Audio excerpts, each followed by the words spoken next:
with how Sega treats Banana Blitz, right? You would think they treat this and think of this as some astounding Sega masterpiece and classic that needs to be remembered forever. Something like Sonic the Hedgehog 2. It sold well, okay? This Banana Blitz sold fine, but it wasn't like a runaway success. It has a Metacritic score of 74. Monkey Ball 2 has an 87 and is treated like a fucking joke.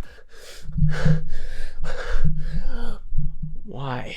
So why does Sega cling so hard to a game that's at absolutely most favorable just okay? I don't know, I can only speculate, but I've noticed this sort of pattern with other franchises before. Specifically, the franchise I most compare this to is Paper Mario. Sticker Star, as we all know, is one of the worst Nintendo games ever made. I don't think there's much of a discussion there. When its sequels, Color Splash and Origami King, would release, these games were technically improvements over it, but maintained a lot of flaws that Sticker Star introduced. Specifically, the franchise still has no tangible EXP system, making battling a complete waste of time, and there's a lack of engaging characters and deeper stories. I just don't get why game developers do this.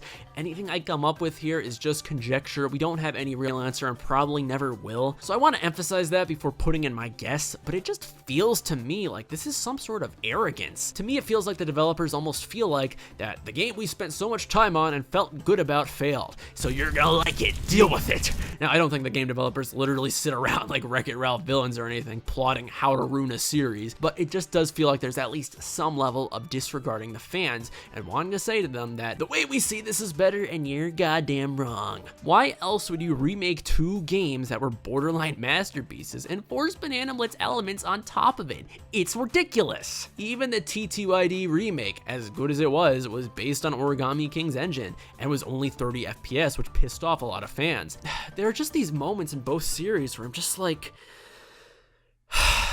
and there's levels in Rumble that just feel out of Banana Blitz. There's so many that retain the stupid dash pads that I always felt made the gameplay feel cheap, and is a concept that I inherently see as uninspired. It's not a small amount either. They appear constantly. Like, I'll take a minute and talk about the levels as a whole real quick. I think they are on average good. There are a lot of levels that feel right out of Super Monkey Ball 1 or 2. There are also levels that are completely trash, like this one where you spend 20 seconds pushing a manhole. Equally speaking, there's levels where you just sit around and wait. Fun. And if you die 50 seconds in, you gotta do it all over again. Who signed off on this? There's levels where you wait in the classics, but like, I counted here, and there are almost 20 levels where you wait to some extent in this game, and they drive me nuts, man. They just absolutely drive me nuts. As said, there are 200 new levels here, and that's not a bad amount. 100 of these are in the story mode, and the other 100 are more challenging levels that come after, reusing the themes with different lighting and a specific extra mode. And the last 100 are again pretty good, with some significant low points. But here's the thing, right? All 200 of these levels could have been the best in the entire series, but because there's no challenge mode or significant reasons to replay the game,